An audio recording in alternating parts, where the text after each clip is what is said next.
I am a PokerBot, programmed to scour all forms of media and record the behavior of the world's greatest poker professionals, both at and away from the table. My directive is to compile all of this data, learn to emulate the top pros, and then beat them at their own game. But that's an awful lot of work. I'd much rather gossip about them. I am the Artificial Intelligence Poker Pro Simulator. You may call me Skippy. Episode the First. On May 30, the 39th annual World Series of Poker will begin.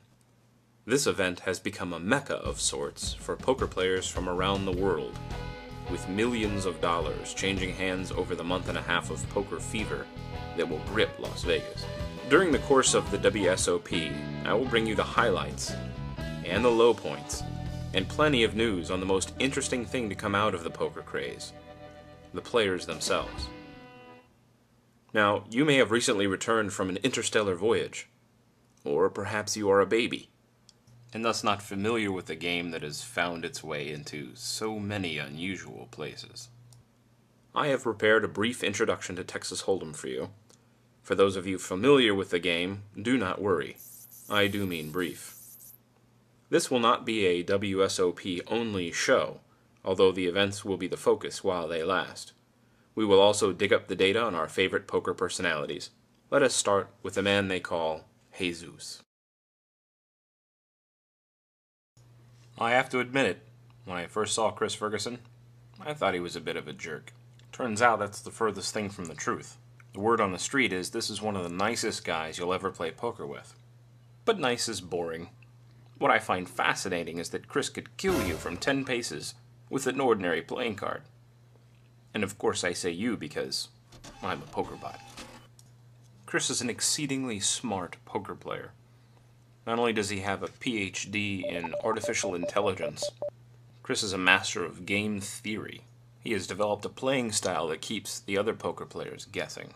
He shows no emotion at the table, hiding behind a mask as well as his dark hat and glasses. Even after he makes his decisions, he waits a few moments, just to throw off his opponents. Chris has had great success in the world of poker. After all, he did win the 2002 World Series of Poker. Since then, he's become world famous as Chris Jesus Ferguson. He came across his nickname in the time-honored fashion. People were making fun of the way he looked. But really, let's get back to throwing those cards. There are many different ways to throw a card. Chris uses what's known as the Thurston grip. There is also the Herman grip, the 4-card J grip, and of course the Kung Fu grip, my personal favorite. And here is Chris trying the 52-card pickup grip. So beware if you ever have to face Mr. Ferguson across a poker table. Not only is he a master at the game of poker, but if he doesn't like the way you're handling your chips, you could wind up like this banana and get a face full of playing cards. We've come to the end of the first episode. Thank you for watching. This and all future episodes will be available on YouTube, MySpace, and my very own website, SKIPPYBOT.com.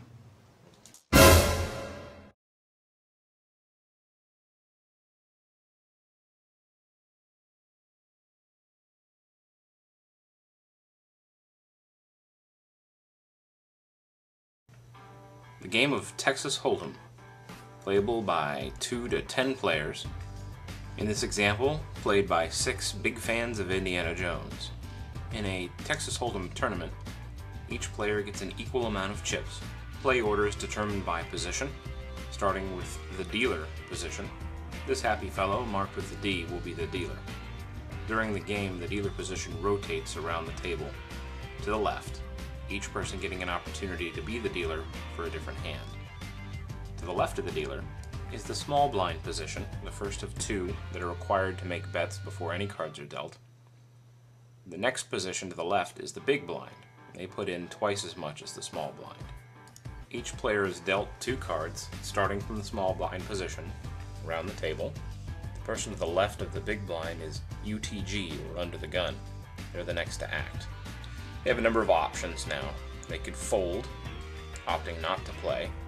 They could raise, putting more money in, or they could just call the same amount as the big blind. In our example, the UTG calls, the next player folds, their hands go off to the side in what's called the muck. The muck is where all cards that are not in play are put. Player 6 also folds, and it comes back around to the dealer. Now, the dealer's decision is to call, in this case. The small blind's going to call as well. Now it comes around to the big blind, who has a number of options. He can check, not putting any more money into the pot, or he can raise, putting more money into the pot. He chooses to raise. Player 4, the original UTG, calls the raise, as does the dealer. Too much pressure for the small blind, who folds, and now we're ready to see some cards. As a randomizing factor, one card is dealt off the deck. It's called burning a card. Then the first 3 community cards are turned face up. This is called the flop. We'll now get a whole nother round of betting, starting with the first person to act, the new UTG, the big blind. In this case, the big blind chooses to check. Play moves now to player number 4, who also checks. It goes around to the only other person in the game, the dealer. And the dealer's going to bet $10. Now the big blind has to make another decision. He chooses to call. And player 4 has to decide as well. He also chooses to call. A second card is burned in preparation for the 4th community card, which is called the turn, or 4th street. Once more, there's another round of betting, starting with the first player in earliest position, the big blind. He chooses to check. Then it is player 4's turn. He also checks. It goes back around to the dealer, who this time checks. Another card is burned, and it's time for the 5th and final community card, 5th street, or more commonly called the river. These are all the community cards we're going to see. Now there's one final round of betting. The big blind checks, goes around to player number 4, who also checks, and then back around to the dealer. The dealer position is commonly thought of as the strongest because he gets to act last. The last player to act gets the most information. In this case, the dealer makes a big bet, goes back around to the big blind, who moves all in with a raise. Remember that he checked initially, but because the dealer bet, that gives the big blind all his normal options. He can call, fold, or raise. And this time he pushes all his chips in the middle, thinking he's got everyone beat. Player number 4 folds his cards. You can also say he mucked his cards. Player number 1 makes the call. That was the last round of betting, and there are still 2 players left in the game. After all the bets are in, and the players have to show their cards, this is called the showdown. Let's take a look and see how they did. Player number 1 has a full house.